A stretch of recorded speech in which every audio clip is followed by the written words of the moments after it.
trabalham do psiquismo, não é?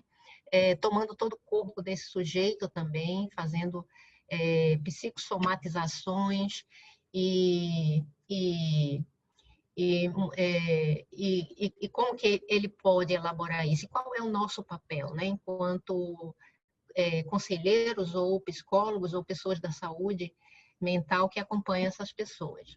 Então, elementos presentes no discurso, ainda falando sobre o elemento tempo.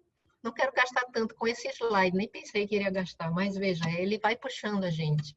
Elementos presentes no discurso, a imprevisibilidade. Então, nós vivemos, óbvio, né? Todo mundo que vive nesse século já vive muita imprevisibilidade. A própria pandemia foi uma dessas que nos pegou por inteiro no mundo, né? No universo, no mundo inteiro. Mas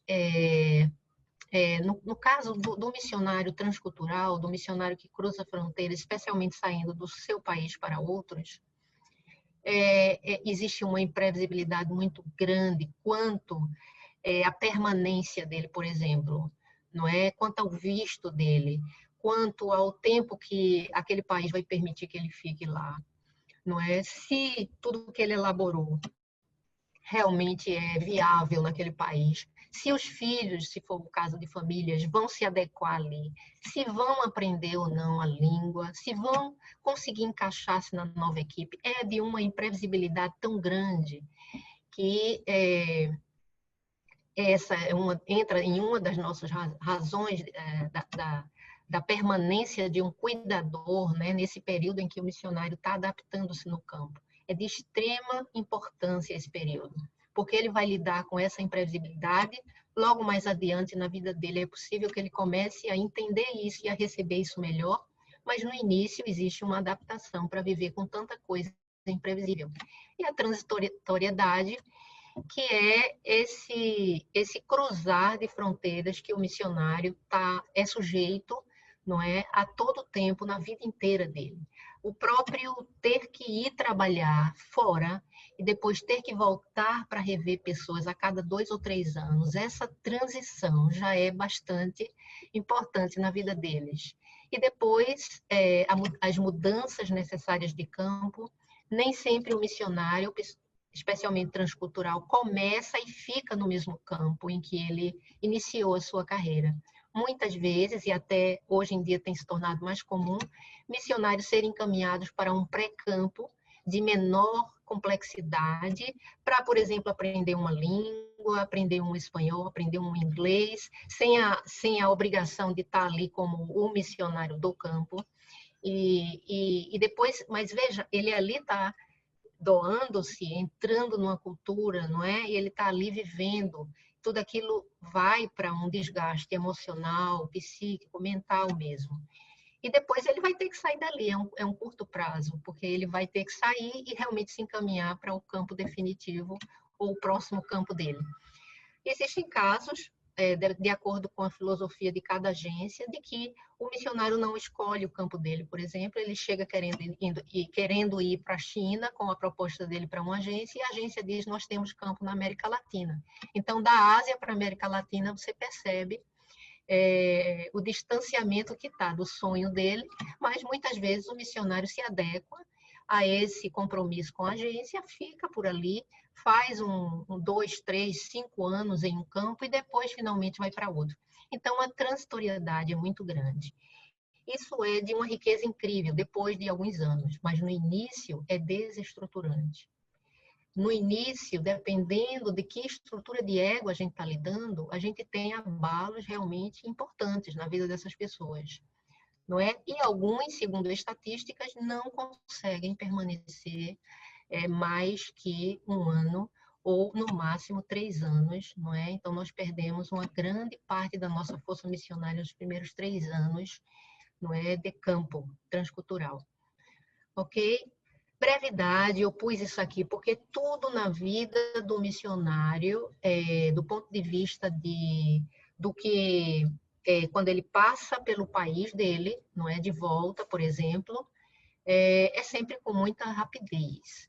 ele tem muita brevidade de tempo para cuidar de inúmeras coisas, incluindo do campo do campo subjetivo dele, de tudo que ele vivenciou lá, crises, traumas, frustrações, perdas, uma série de coisas e até psicopatologias que se infiltraram, não é, oportunamente naquela estrutura por causa da pressão. Então, mas é numa brevidade de tempo que eles têm aqui no país e nós, como cuidadores, temos que nos acostumar a nos acelerar em nossos métodos, nossas abordagens, não é? Se nós funcionamos em um time aqui na nossa cultura, na nossa cidade, atendendo pessoas no nosso consultório, por exemplo, falando dos psiquiatras e dos psicólogos, o time é completamente diferente com missionários.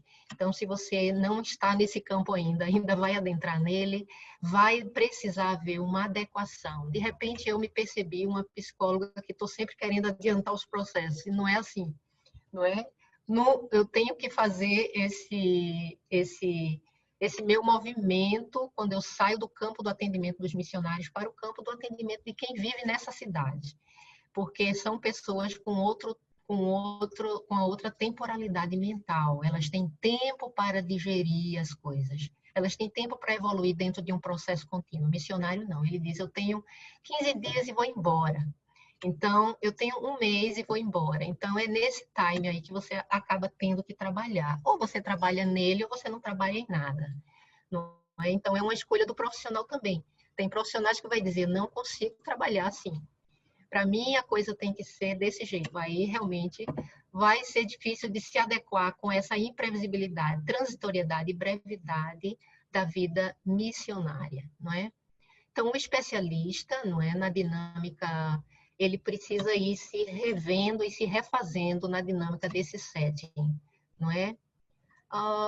Eu acho que eu perdi a minha... Deixa eu tentar pôr aqui na coisa grande, na tela grande, porque daí eu posso aproveitar. Então, qual é o lugar do especialista nas esferas do cuidado? Talvez você já tenha estudado um pouco do livro do Kelly O'Donnell, não é? Do cuidado missionário, cuidado integral do missionário, e você já viu essa figura. Essa figura, na verdade, ela é uma cascata. Originalmente, na mente do Kelly O'Donnell, é uma cascata. Só que para nós virou essas circunferências, o que também nos ajuda a entender um pouco, né, didaticamente. Mas vamos entender que tudo isso se dá dentro de um dinamismo. Essas relações de todas essas faixas de cuidadores, desde lá no centro, você percebe que o Mestre Jesus como o maior cuidador do missionário, não é o cuidador principal, a fonte. Por isso que Leodone pensou numa fonte, porque é uma cascata, vem de cima, esse azulzinho, na verdade, estaria lá em cima, né? O topo da fonte, de onde jorra toda a água para todo o resto da cascata.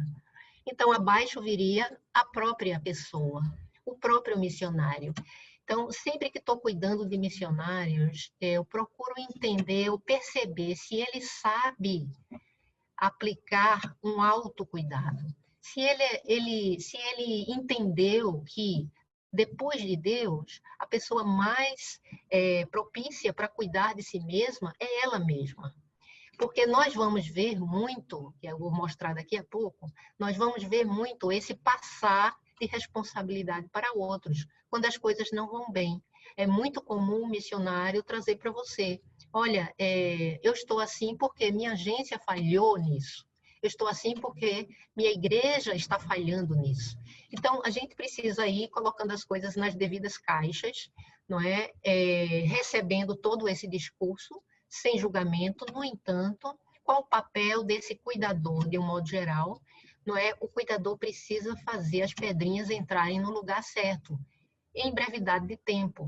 Então, existe muito da intervenção contínua que nós temos que fazer como cuidadores, seja conselheiro, ou seja, da área de saúde mental, com aquele missionário, aquela família.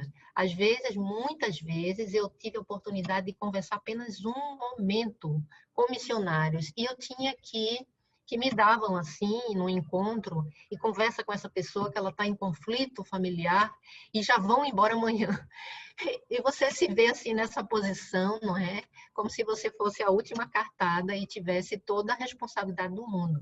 Então, em primeiro lugar, o cuidador, ele precisa entender o limite humano dele. Ele vai sentar ali como ele sentaria com qualquer pessoa que tivesse o resto da vida. Sendo que, o que eu quero dizer, não deve cair sobre ele, o cuidador, a cuidadora, a responsabilidade de ter que resolver a vida do sujeito em 1h30 de conversa. De jeito nenhum. Mas a gente tem essa tentação, é claro. Mas temos que entender que antes da gente existe uma pessoa com essa pessoa, não é? Existe um mestre, existe alguém que cuida mais do que a gente pode cuidar. Segundo lugar, depois do próprio Senhor Jesus, essa pessoa tem que entender a responsabilidade dela com ela mesma. Então, o meu papel com essa pessoa é o que você está fazendo a respeito disso. Qual tem sido sua posição a respeito disso? O que é que está nas suas mãos sobre isso? Por quê? Porque essa pessoa vai embora em poucos dias, em poucas semanas ou em poucas horas. E ela tem que saber que a coisa é dela. Ela não é de ninguém, é dela. Não é?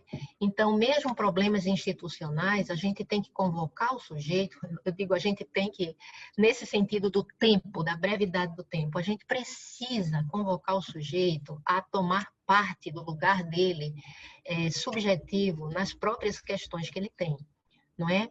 Então, a gente vai ver depois os enviadores nesse ciclo aí, depois os especialistas, percebam onde nós deveríamos estar, em termos de sermos acessados para resolver coisas que não foram resolvidas nas outras instâncias. Mas eu vou lhe dizer, na prática de 15 anos, o que acontece? Não.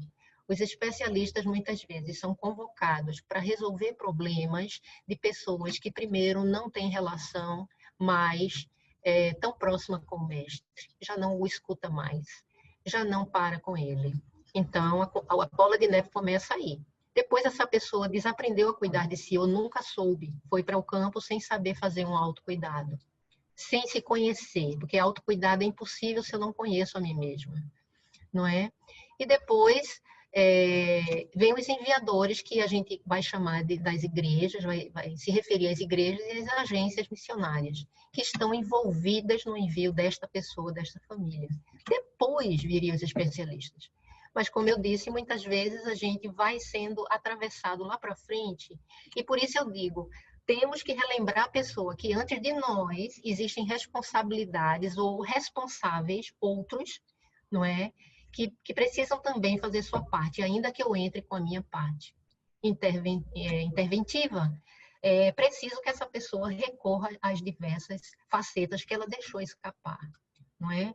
Então, veja, quando a gente está nesse campo do trabalho com missionários, você percebe o especialista, muitas vezes eu quis chamar a atenção para isso, ele fica numa linha, não é?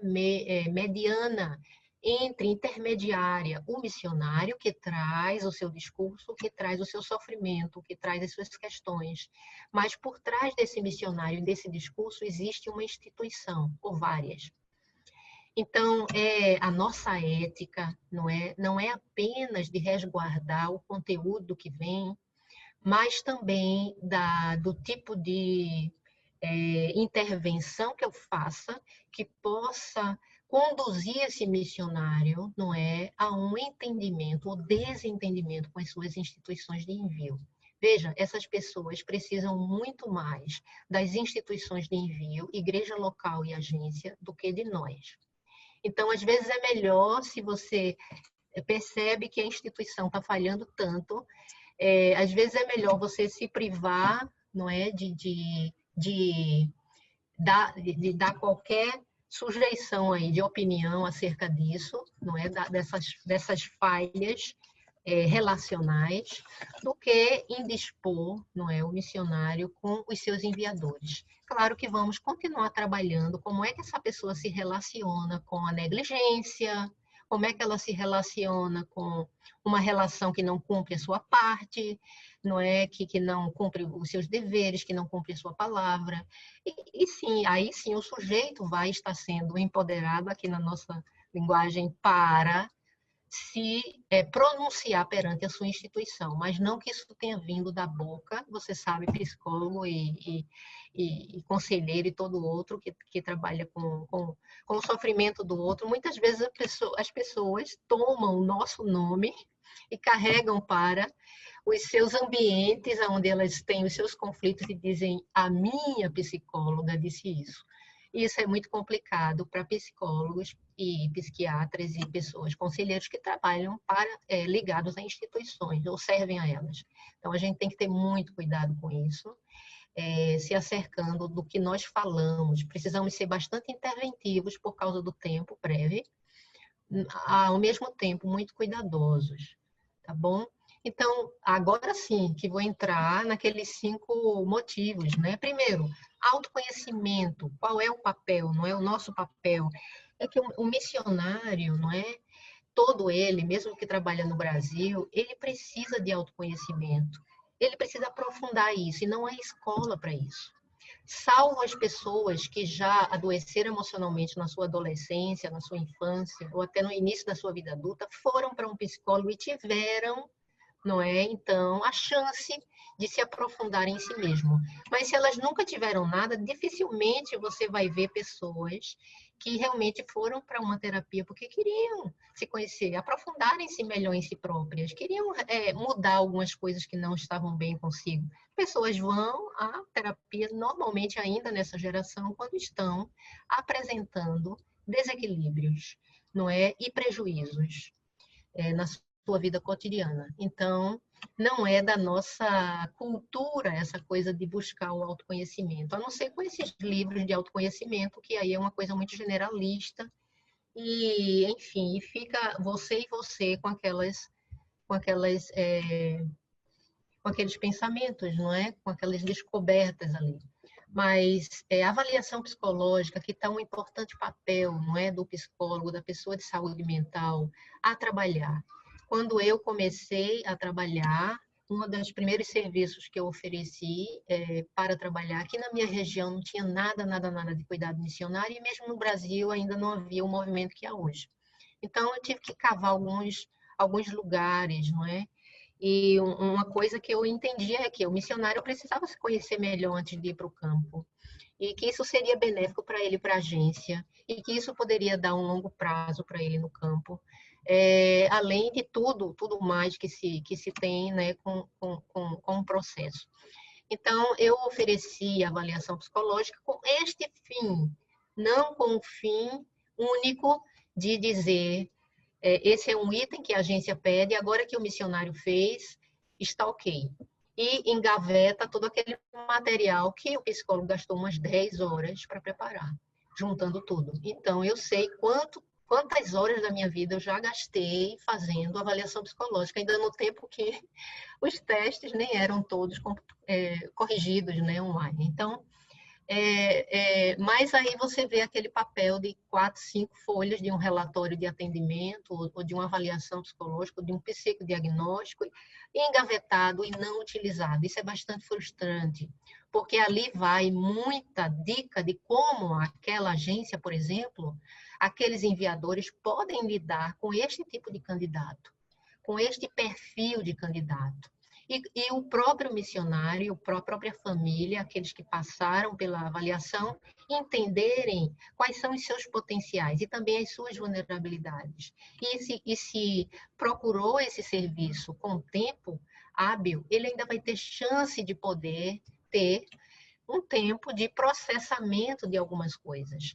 Mas até o mês passado, até esse mês, setembro, eu já atendi um missionário vindo de uma agência dizendo: eu posso encontrar com você para fazer avaliação psicológica, e semana que vem eu estou viajando lá para a cidade da minha agência e já tenho que levar esse relatório, porque vai ser a minha reunião final com eles. Ou seja, eu estou no fim do processo, como um item pro forma, que nem esse missionário está afim de saber quem ele é, absolutamente, ele só quer cumprir mais um item da candidatura. E me encaixa nessa brevidade de tempo que, né, claro, eu posso dizer sim ou não, porque não é durante esses primeiros anos de trabalho com essa área, eu gastava minhas noites, digamos assim, virava meus finais de semana, porque a brevidade dos outros se avolumava sobre mim. Mas eu acho que assim a gente não forma uma cultura de responsabilidade. Eu acho que assim a gente não valoriza o trabalho e o esforço que é feito. Isso aqui não é pro forma. E eu sou muito enfática com todas as agências e mesmo com o próprio missionário, dizendo isso aqui não é apenas papel para você engavetar. Isso pode te dar a chance de perdurar no campo e de se encontrar melhor, de trabalhar melhor, de se relacionar melhor. Então, ok, então métodos, modelos e instrumentos, nós podemos ver tudo isso. Existe um leque, não é? Quem trabalha na área de avaliação já sabe. E o feedback, não é? A quem interessa isso. Como eu estava te falando, esse material, ele não interessa só a agência, porque existe aí, eu acho que um outro equívoco, é de pensar que a avaliação é apenas para o diretor de uma agência, o RH, saber, os enviadores, se essa pessoa está ok para sair do país ou não. Nas minhas primeiras agências que eu trabalhei, eu olhei o arquivo, pedi para olhar o arquivo, e o que é que tinha no arquivo? O meu espanto foi, em vários missionários mais antigos que já estavam no campo, a avaliação psicológica, esse item, se resumia apenas a uma frase ou duas de um psicólogo que havia atendido e tinha dado um atestado de que essa pessoa, naquele momento, estava apta, não é, para assumir funções. Mas isso não nos diz absolutamente nada sobre essa estrutura, sobre este perfil, não é? E então esse trabalho é um trabalho de extrema importância do autoconhecimento conectado à avaliação psicológica e, claro, à psicoterapia breve, pontual, como a gente já iniciei o nosso trabalho falando do trabalho que é sempre com muita brevidade. Quando é indicado, aí eu posso dizer que nesses anos, por 2 vezes apenas, veja como é pequeno, né? A esfera menor do que se pensa. Eu interferi no envio de pessoas ao campo, que estavam em candidatura para ir ao campo transcultural, dizendo que essa pessoa não está, ela não está preparada para sair do Brasil e assumir funções na vida transcultural. Por quê? Porque a estrutura dessa pessoa requeria trabalho. Era de fragilidade, não é? Com mecanismos de defesa completamente a serem revistos, não é? Ainda muito arcaicos, pondo essa pessoa em perigo, na medida em que ela enfrentasse as primeiras pressões de uma outra cultura que vai no campo da identidade. Pessoas que não sabiam dizer de si mesma, pessoas que não sabiam se autorreferir, o que é que são por dentro, só sabiam falar do seu currículo, o que é que já fizeram, os títulos que adquiriram. Essas pessoas, elas, de fato, eu interferi na ida delas, mas é muito raro chegar a este ponto, não é? Porque se a gente tem um certo tempo, a gente pode trazer essa pessoa para ou encaminhá-la, né, se for em outra cidade, para um acompanhamento, e ali a gente ir trabalhando questões, e depois, claro, se não forem de maior gravidade, e depois essa pessoa continuar o seu processo, às vezes, de acompanhamento pelo cuidador da agência, ou online com seu próprio psicólogo. Então, hoje se abre muito o espaço do atendimento online, o que nos facilita muito e facilita muito para eles também. O segundo ponto seria o desenvolvimento pessoal, estratégias de automanutenção, não é? No caminho dessas transições, não é? E de mudanças identitárias, então nós vamos ter que lidar com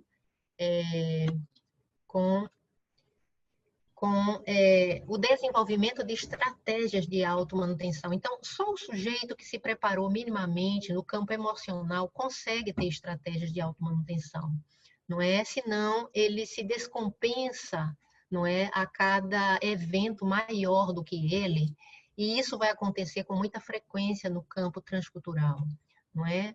Então, outra coisa cuidando das vulnerabilidades estruturais e históricas. Então, a história dessa pessoa, o background dela, né, a anamnese precisa ser bastante detalhada, porque a história de como essa estrutura se organizou é muito importante quando essa pessoa vai fazer os primeiros enfrentamentos dela, ok? Então, estratégias de autorregulação, como é que esse sujeito se regula diante das tensões, do desconhecido e tudo mais. Como é que essa pessoa descansa, ela sabe o modelo de descanso, como é que ela resolve conflitos.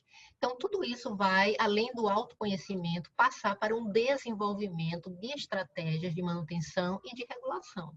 Se o sujeito não sabe isso, ele vai ficar dependente de gente no Brasil que vai ter que socorrê-lo, ou de gente na equipe onde ele vai estar que vai ter que socorrê-lo todo o tempo.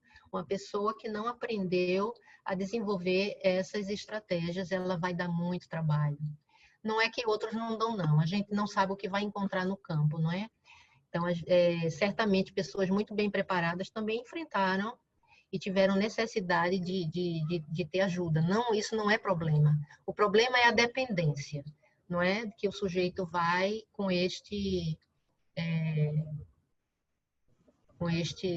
modelo. Então, terceiro, monitoração, não é? Então, a monitoração do estresse, tanto por parte dos enviadores, como por parte do próprio sujeito que está lá. Ele precisa aprender a monitorar os seus níveis de estresse, quais são as fontes, ele precisa saber identificar. Os instrumentos de monitoração são diversos, que a gente pode ir trabalhando com essa pessoa no seu envio, no seu pré-campo. Algumas agências já têm, né, todo um material, e outras não, estão desenvolvendo mais. Se você está se introduzindo nesse campo, você pode ter o seu próprio material e você pode ir introduzindo esse material enquanto você trabalha com os psicólogos que estão aos seus cuidados. Psicopatologias oportunistas ou estruturais, como eu falei agora há pouco, às vezes está no histórico da pessoa ou familiar, não é? Toda uma construção de psicopatologias, desde a esquizofrenia até depressões em várias gerações, transtornos de diversas modalidades. As oportunistas, sim, porque quando vamos ao campo, e especialmente no primeiro ano, temos uma baixa de tudo, né? De serotonina, de noradrenalina, de todos esses neurotransmissores, e além disso, o próprio organismo, não é? Perde, fica abalado, né? E traz adoecimentos oportunistas, né? Então, a gente vai ver muito no primeiro semestre, no primeiro ano, adoecimentos desse campo. Então, o campo, a cultura e a identidade é uma coisa que a gente precisa trabalhar em outro momento. É bastante profundo, tem pano para as mangas para discussão, tá? Mas só citando aqui que esse entrelaçamento entre campo, cultura e identidade é o nosso campo de atuação e requer muito cuidado, requer muito aprofundamento. Então, qualidade de vida, só Rúbia ou Léa, então me sinaliza a hora de parar, porque eu perdi a noção de horário. 5 minutos, só me dá só para me dar um feedback aí que eu fico mais tranquila. Qualidade de vida nos relacionamentos. Um outro ponto que justifica a nossa presença, pessoas de saúde mental, no cuidado do missionário, não é? Qualidade de vida nos relacionamentos. Então, ainda hoje, não é? Uma das grandes motivos de retorno, de retorno mesmo, não é? Ou de saída, né? Mudança de lugar, de campo, ainda a questão dos relacionamentos. Então, não é fácil, né? Colocar pessoas de diferentes culturas trabalhando juntas. Mesmo pessoas da mesma cultura trabalhando juntas já é uma grande confusão. Então, a gente precisa, eu creio que aqui no Brasil, acho que a gente precisa trabalhar mais enfaticamente nessa questão do desenvolvimento pessoal para relacionamentos. Temos trabalhado, eu acho que bastante nesses anos todos, os psicólogos que já estão engajados na esfera do cuidado de uma maneira geral. Mas acho que a gente precisa preparar melhor as pessoas a trabalhar em equipe. A gente, digamos, o norte-americano tem tantos treinos para isso, tem tantos cursos e minicursos e simulações e etc. Acho que a gente pode trabalhar melhor isso. salvo aquelas agências que já tem aqui no Brasil, que já tem dentro da sua candidatura o período de convivência, não é como a UEC Brasil, a Missão Amém, por exemplo, né, que as pessoas ficam 3, 4 meses morando juntas, enquanto faz a candidatura. Isso é uma excelente estratégia de você poder ali, como agência, tendo ali na equipe da agência, né, pessoas da área de saúde mental, vão poder trabalhar com aquelas pessoas o que vai emergindo, porque é naquele conflito ali, naquela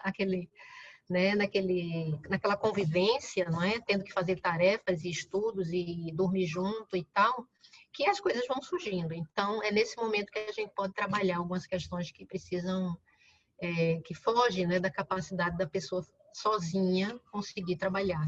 Então, tipos de personalidade, a gente trabalhar bastante essa adequação dentro da equipe, das diferentes personalidades, especialmente esses 2 grandes grupos, né, tipológicos, que é o introvertido e o extrovertido. O quanto que isso dá confusão em casamentos, o quanto que isso dá confusão em equipes, sabe? Mesmo dentro do âmbito familiar, os filhos, né, com personalidades, traços diferentes. E quanto mais a gente trazer esse conhecimento, né, para quem está em preparo, digamos, um item a menos para eles tropeçarem, certo? As equipes também, não é? A qualidade da relação nas equipes, como eu já falei, mas também as relações institucionais. Então, a gente vai ter pessoas aí com dificuldades para submeter-se a ordens, a regras, a padrões. E a gente sabe que isso está dentro dos padrões também de personalidade, e alguns muito assujeitados à lei, outros pouco assujeitados à lei, quase rebeldes. A gente sabe que nessa escala nós todos estamos caminhando em algum score. No entanto, podemos trabalhar melhor aquilo que escapa, né, da linha média, da linha aceitável, porque essa pessoa vai ter que aprender a lidar com as instituições dela para o resto da vida, a não ser que ela queira ser um liberal sozinho no mundo. Mas, fora isso, ela vai ter que dar conta de si mesma, vai ter que entender as regras e aceitá-las, ou pelo menos aprender a negociá-las, não é? Então, não dá para mim, eu vou para uma outra instituição, mas tudo isso com muita seriedade. Precisa aprender, não se tornando um rebelde de instituição em instituição, como eu já vi acontecer, e continuo vendo. Então, pessoas que na hora que a regra chega para poder construir ali um comportamento mais aceitável para a comunidade, não é? Daquela agência, a pessoa diz, é assim, então tchau, vou procurar outra mais que não me pressione. Então, vamos ter pessoas assim também. Então, as relações primárias e originárias, precisamos ver porque as relações hoje são difíceis e como que foi as relações originárias dessa pessoa, não é? Então, eu já tive candidatos que simplesmente não tinha autismo, não tinha traço de autismo, mas não olhava no olho, ela já vinha assim com o livro, ela já vinha escondendo-se, sabe? É uma pessoa... E a gente vai cavando e vai percebendo a fragilidade das relações de apego, do desenvolvimento de apego nas relações primárias, desde a infância. E seria impossível essa pessoa hoje desenvolver vínculos como se espera, não é? Dentro da sua construção de vida missionária. Então, estou chegando aqui já ao quase o último ponto. A resolução de conflitos, que está dentro das questões relacionais, mas é claro que vou falar também dos conflitos intrapsíquicos, os conflitos internos, os meus conflitos, eu e eu mesma, eu e os meus selves, não é? Essa luta interna da qual Paulo fala biblicamente, não é? Dentro de mim, essas naturezas, sim, mas dentro dessa construção subjetiva, não é? Até onde o sujeito foi, o que é contraditório nele mesmo. Então, esses conflitos, para algumas pessoas, se tornam mais pesados e visíveis, para outras, né? Normalmente aquelas que são bastante introspectivas e que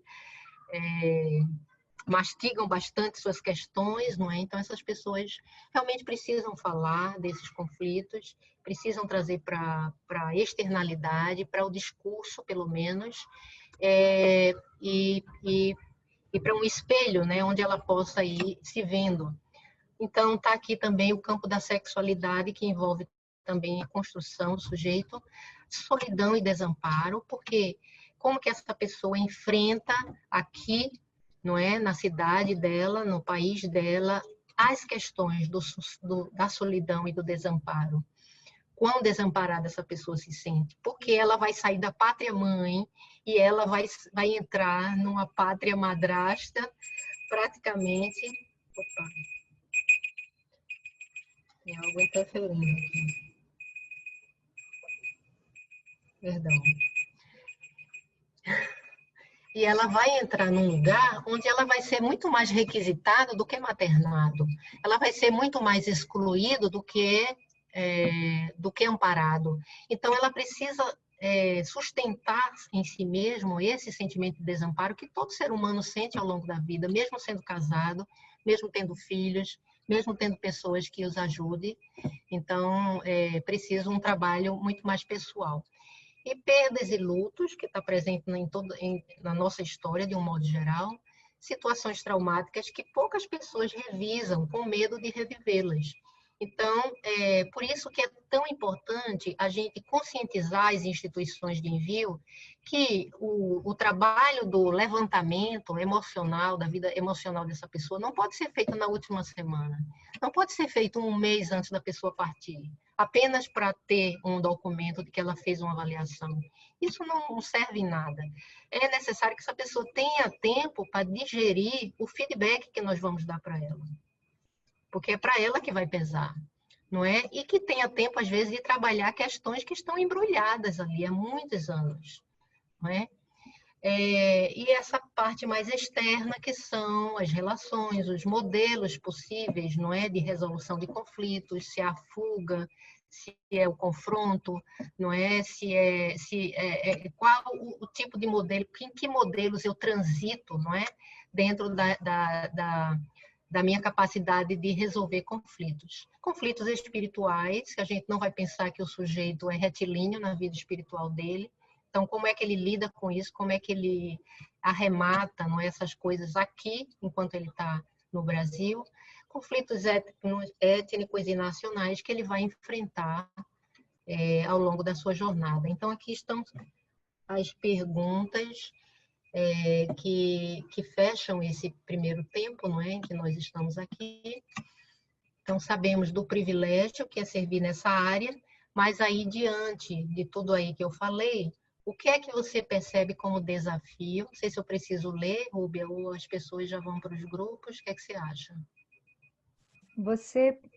Você pode ler só para dar uma explicação e nós Ah, vamos tá. colocar no chat também. Pode ler à Pronto. vontade. Isso. Então, o que é que você percebe como desafios para o profissional de saúde mental nesse contexto de cuidado missionário no Brasil, na sua região? Então, pessoas que já estão engajadas ou que estão começando a se engajar, quais os desafios que você já percebe? Se eu puder lembrar dos meus 15 anos atrás, eu tenho assim, tinha desafios gigantescos na minha cabeça. Então, o que é que você acha, em segundo lugar, que melhoraria o cenário do cuidado missionário brasileiro, de acordo com o que você já viu, não é? Terceiro, que tópicos ou áreas que você percebe na sua prática que requerem mais aprofundamento por parte dos cuidadores? Daí eu estou falando para a igreja, para a agência, profissionais de saúde ou voluntários. Que tópicos ou áreas você percebe que requer mais aprofundamento? São 3 perguntas aí para discussão dos grupos. Obrigada, Rúbia. Boa noite, gente. É um prazer estar aqui, uma honra, né, estar aqui e falar, ainda mais depois da fala da Verônica. Falei para ela que eu anotei tudo, assim, porque eu gosto de escrever, né, e achei que foi muito valioso, assim. Então, eu fui, né, convidada para participar e compartilhar um pouquinho do meu testemunho em relação à entrada no cuidado integral do missionário, como que eu atuo hoje, quais são as possibilidades de atuação que eu tenho visto nessa prática, né? E eu queria convidar a participarem aqui no chat, se vocês quiserem mandar alguma mensagem, né? Eu queria saber quantos de vocês já trabalham no cuidado quantos que têm esse interesse e que vieram para conhecer um pouquinho mais. Então, eu acho que seria, se vocês quiserem mandar aqui no chat, eu acho que vai ser muito legal para a gente interagir um pouquinho, tá bom? Então, vou começar aqui. Opa, gente do céu, aí. A minha apresentação, eu não sei se está cortando os slides aí, se está tampando alguma coisa, vocês me avisem. Mas eu queria começar falando um pouquinho sobre como que como que foi para mim assim essa história no cuidado integral, e para mim ela remete muito desde a época que eu entrei na psicologia. Eu não sei quantos aqui que fazem, né, ou que fizeram psicologia, mas a gente entra muito com aquela ideia de ajudar as pessoas e quando a gente está no meio cristão, a gente também está com a ideia de servir, né? E para mim, assim, foi... Eu tô vendo algumas respostinhas aqui, depois eu respondo. A Mayara começou há pouco tempo, né? Mas é psicóloga também, legal. E para mim começou já na faculdade, a gente tinha esse desejo de ajudar, de servir as pessoas, né? E a gente tem uma formação muito secularizada, né? Claro, a gente não aprende algo ministerial ali na faculdade, geralmente. E para mim foi muito forte, isso gerou uma certa crise pós-formatura, né? E agora, Deus? O que eu faço com a psicologia? Né? O que eu faço? Eu consigo adaptar isso para o meu ministério? Vai ser a minha profissão no mundo secular e eu vou ter o meu ministério separado? Como que eu faço isso de uma forma ética? Então, a minha postura era meio dessa moça aqui, né? Meio para onde que eu vou agora, né? O senhor me colocou aqui, então o que eu faço com esse diploma, né? E aí que eu comecei a ter algumas experiências que começaram a me sinalizar um caminho, digamos assim. Então, de entender o chamado na minha profissão. Então, uma experiência muito marcante foi um seminário local que eu participei na minha igreja local, que era sobre missões urbanas, e a moça falou sobre a importância da gente usar a nossa profissão para o reino, que isso não era algo aleatório na nossa vida, que isso não precisava ser destacado da nossa vida espiritual, da nossa vida ministerial. E aquilo para mim brilhou uma luzinha, sabe? Então eu acho que esse foi o primeira experiência que eu tive, assim, né? E tô vendo aqui a Irani respondendo, que legal, fazendo doutorado, muita força aí, Deus abençoe, atuando na Índia. E eu acredito que cada um de vocês aqui tem essa caminhada, seja na psicologia, na sua área de atuação, que muitas vezes a gente se questiona, né? O porquê até que ponto eu estou trilhando isso por um interesse profissional, até que ponto existe algo mais, né? Então, a minha primeira luzinha que brilhou foi essa ministração. E outra experiência que eu diria que foi muito marcante foi ler essa pequena história sobre o Martinho Lutero, né? Que o sapateiro convertido perguntou para ele o que fazer para servir melhor a Deus e ser um cristão melhor. E ele respondeu: faça um bom sapato e venda por um preço justo. E eu achei muito história porque ela sinaliza isso, há quanto tempo isso aconteceu, né?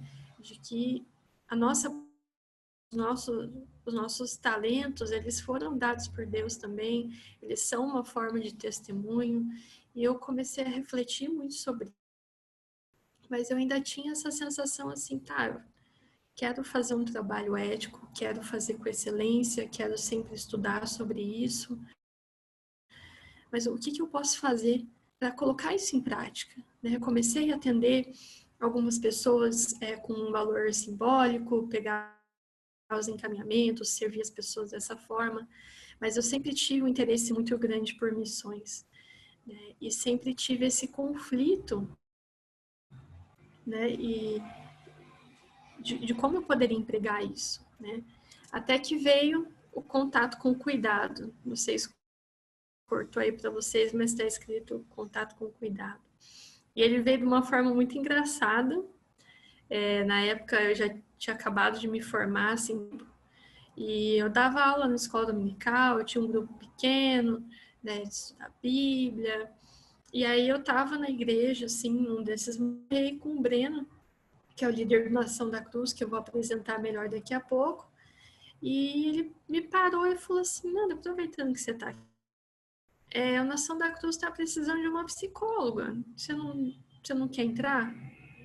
E aí eu fiquei igual a moça da foto, assim, eu não sabia nem o que responder. Que, gente, mas por que ele quer uma psicóloga no grupo? Né? O Nação da Cruz é um ministério que apoia missionários que estão em países de predominância, então eles ofereciam esse apoio. Mas eu ficava, gente, mas é para eu atender os membros do ministério? Acho que eu não posso fazer isso. E ali ele sentou comigo e falou, ó, a gente está apoiando alguns missionários, né, sustentando alguns missionários, e aí a gente precisava de alguém para estruturar uma forma de cuidado para eles. A gente quer oferecer isso para eles. Então, né, eu falei, olha, tenho interesse, eu não sei nem por onde começar, eu não fazia ideia dessa estrutura que é o SIM, que é o cuidado integral. E ele teve essa visão de Deus, assim, e falou, olha, eu vou te colocar em contato com algumas pessoas que eu conheço, que era a Katsui e a Aline, né, da Frontiers.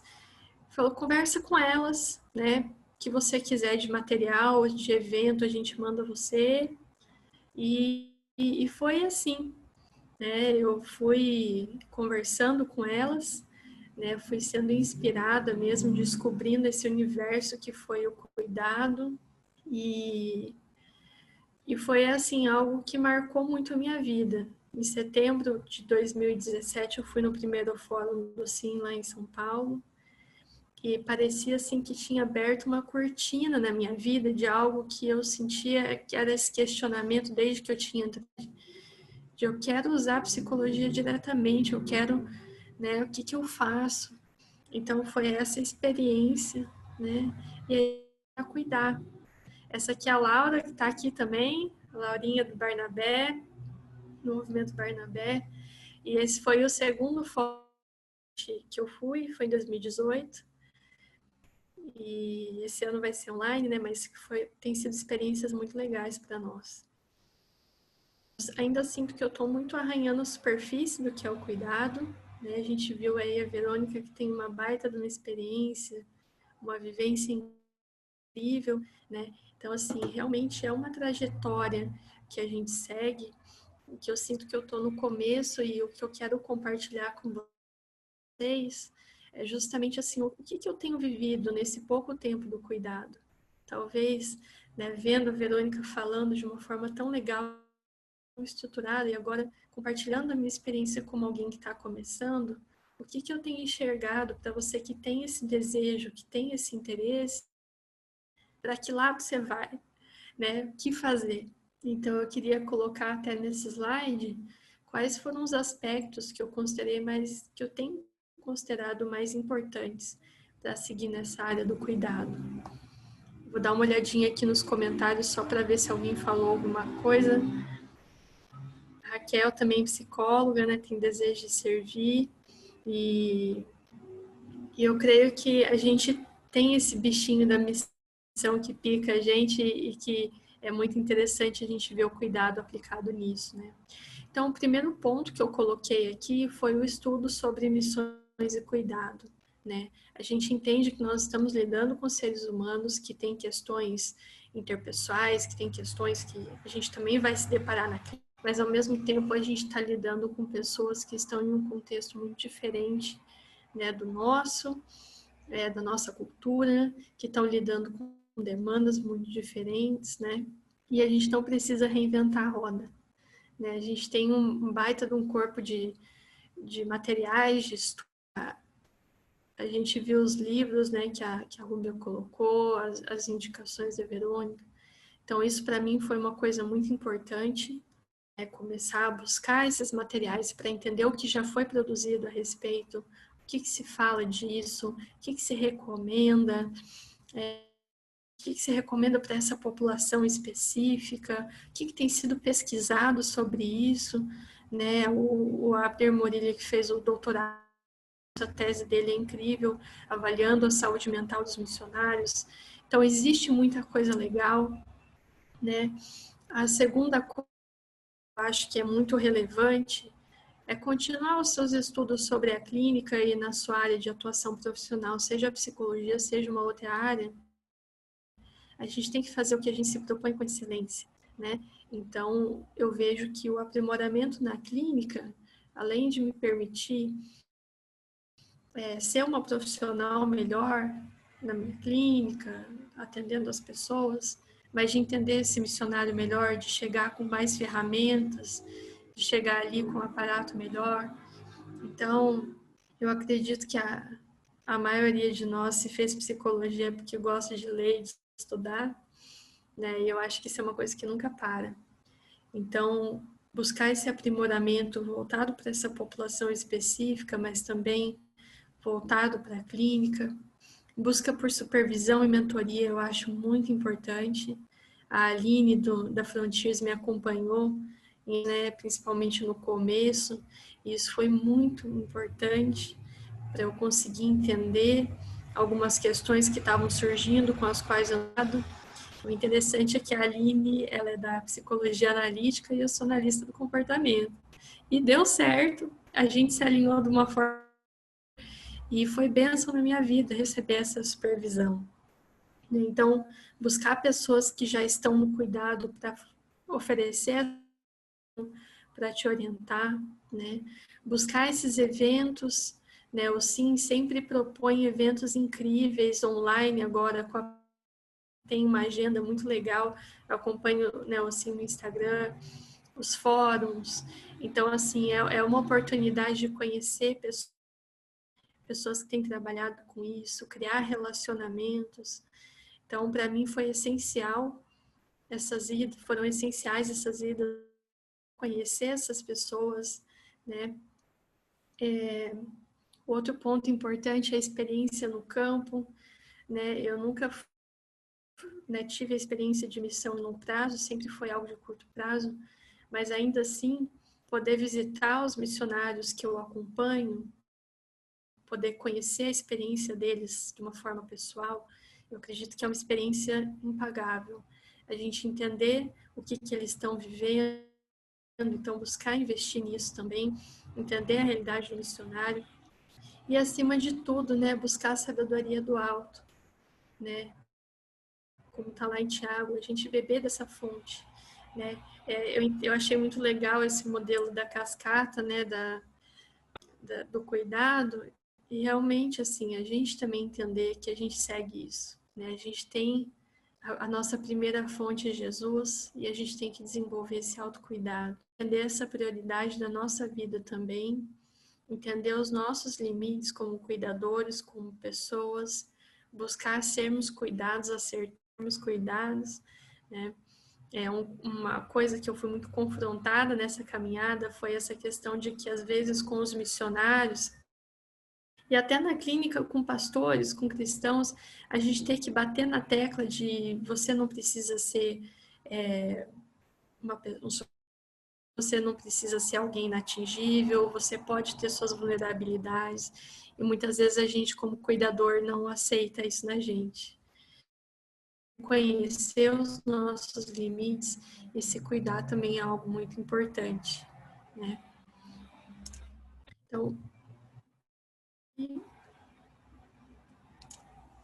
eu queria só compartilhar, esses foram 2 livros que eu li mais recentemente, o Rubio compartilhou, que foram muito interessantes para mim, que é o Perspectivas do Cuidado Missionário, Contribuições a partir do Brasil, então ao campo. Então, Perspectivas, ele dá uma visão muito ampla, ele tem uns capítulos super interessantes, que para quem está começando eu recomendo bastante, para entender o que já está sendo produzido aqui no Brasil, qual que é o nosso panorama, né? E o Famílias em Direção ao Campo, que tem sido super interessante para trabalhar com casais, enfim, com famílias que estão nesse tempo, como a Verônica falou, de preparação para ir para o campo, né? Então, a gente realmente se antecipar a isso. Aqui eu só queria compartilhar essa questão do conhecer a realidade missionária, né?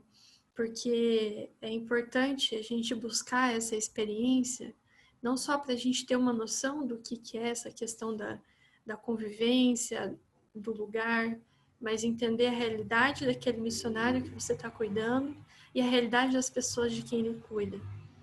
Então, nessas fotos que eu tirei, foi muito legal, porque para mim foi algo muito simbólico. A gente levou enxovais para as crianças, foi uma viagem no Oriente Médio, e aí eu me propus aprender tricô, aquelas coisas que a gente faz que depois você pensa, gente do céu, eu me aprender tricô porque eu quero fazer alguma coisa também.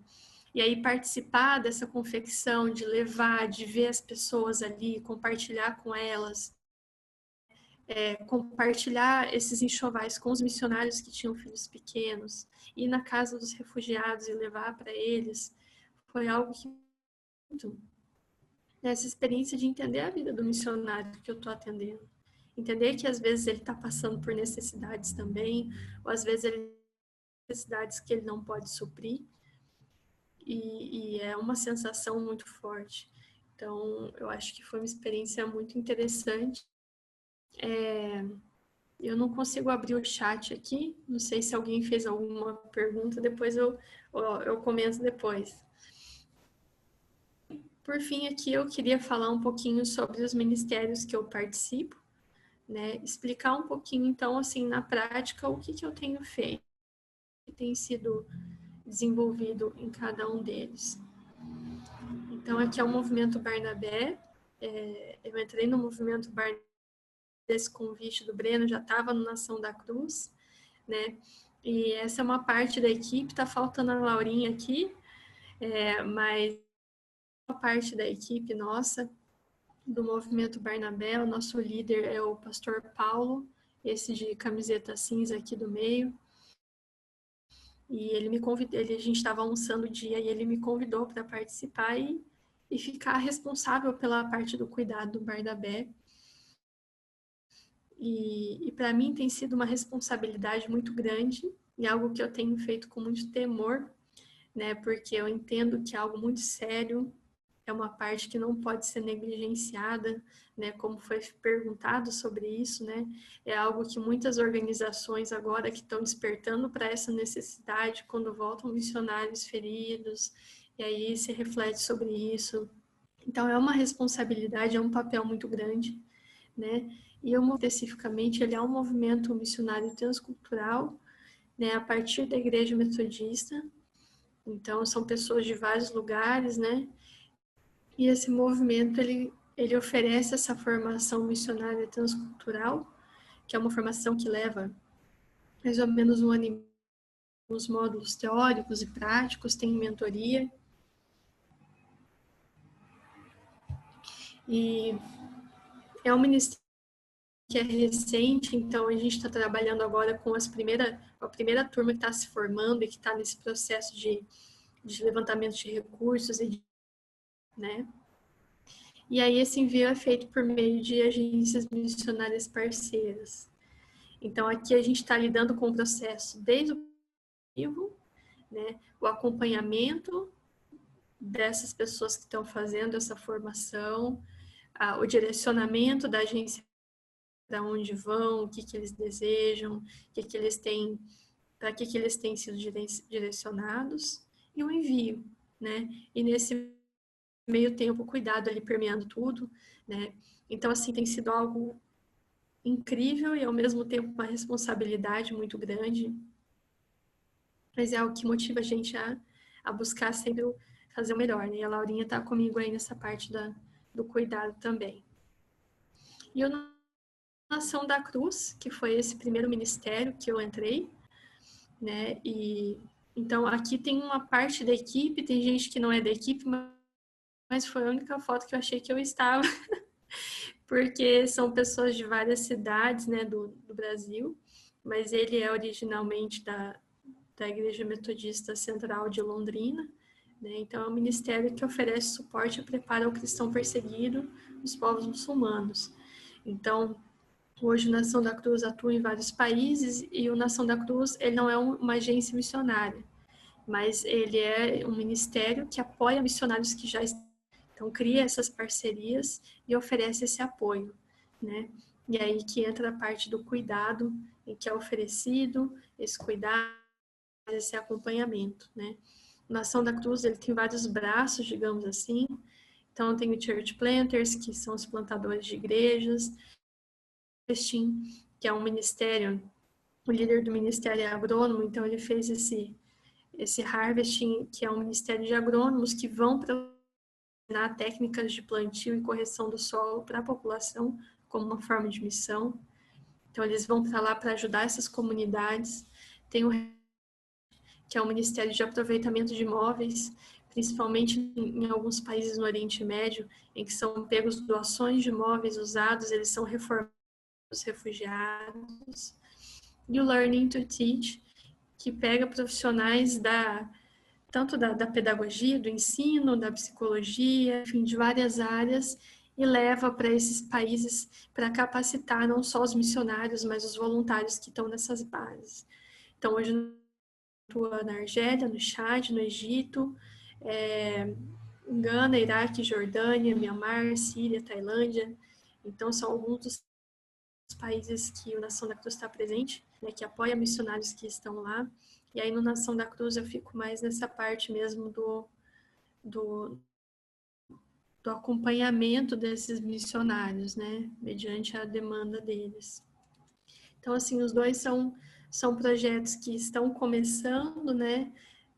Eu estou entrando no cuidado, enquanto eu aprendo, a gente vai desenvolvendo, muitas coisas a gente vai aprendendo ali na lida.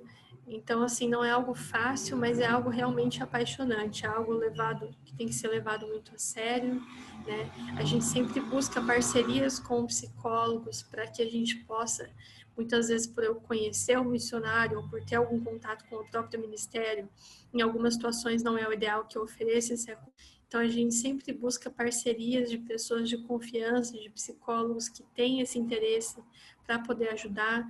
Então, se você tem esse interesse também comigo, né? Essa foi uma oportunidade que eu tive de participar do Learning to Teach, lá do Nação da Cruz, né? Ministérios que o Nação da Cruz ajuda lá na Jordânia, é uma escolinha para crianças refugiadas. E os professores de lá, muitos também são refugiados, são pessoas que não têm uma formação pedagógica, então tem alunos de medicina, tem engenheiros, pessoas que eram principalmente ali do Iraque, precisaram fugir para a Jordânia e que estão ali na escola oferecendo aulas de algo que eles têm conhecimento, mas muitas vezes falta conhecimento pedagógico. Então, Learning to Teach envia equipes para treinar esses professores, né? E aí eu pude também participar disso, apresentar o conceito de habilidades sociais aplicadas à infância para essas professoras. Então, a gente vê que o cuidado, ele abre portas, né? Muitas vezes a gente consegue abençoar mesmo o missionário e até chegar a essas pessoas com quem o missionário trabalha. Então, assim, do tempo da formatura até esse ponto, realmente foi uma caminhada de muito aprendizado, né, de muito esforço, mas que não é fácil, né? Então, é muito importante, assim, a gente buscar esse acompanhamento, buscar esses treinamentos, né?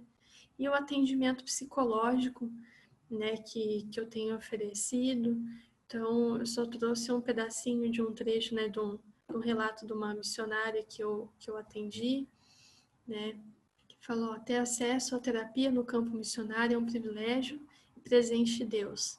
Através da prática, eu consigo organizar pensamentos, trabalhar minha ansiedade, cuidar da minha saúde mental, e tudo isso diretamente afeta meu trabalho no campo. Então, foi muito legal até ler essa mensagem, porque muitas vezes é de impotência em relação ao que eles estão vivendo ali. Essa sensação, né, como a Verônica tinha colocado, de vão ter situações em que não está para ajudar, e a gente precisa lidar com isso. E é muito legal a gente saber que, de alguma forma, a gente está provendo ferramentas para que eles consigam lidar de uma forma mais assertiva, de uma forma mais leve, né? Então, essa experiência que eu tenho tido, a gente ainda está trilhando o caminho, está descobrindo as coisas, mas eu queria, assim, com essa apresentação e com o testemunho, eu queria encorajar vocês na trajetória. Eu creio que se vocês estão aqui, se vocês estão, né, assistindo sobre isso, acompanhando os eventos, é porque existe esse desejo. Então, vocês a persistirem nessa caminhada, né? Eu tenho certeza que Deus tem nos direcionado para isso, para estar cuidando desses missionários, né? E isso. Eu estou deixando o meu e-mail aqui à disposição para quem quiser. Tem o Instagram dos 2 ministérios aqui, do Movimento Barão da Cruz, né? E eu acho que é isso. Até que consegui condensar que fui falando, mas é isso que eu queria compartilhar hoje.